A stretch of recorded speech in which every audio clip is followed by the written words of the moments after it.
আমরা আছি এখন তেঁতুলিয়া নদীর ঘাটে, তেঁতুলিয়া পয়েন্টে। এলো তেঁতুলিয়া নন্দা নদীর পাশেই অনেকে আসছে কাঞ্চনজঙ্ঘা দেখানোর জন্য। এলো সেই নদী, নদীর ওপারে হলো ভারতের সীমানা। নদীটাই ওপার হলো ভারত, আর এই হলো আমাদের বাংলাদেশ।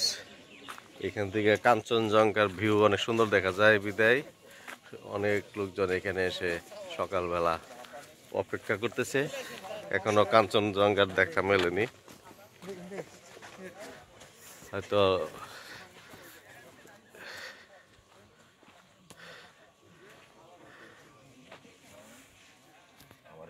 চা বাগান আছে দিকে।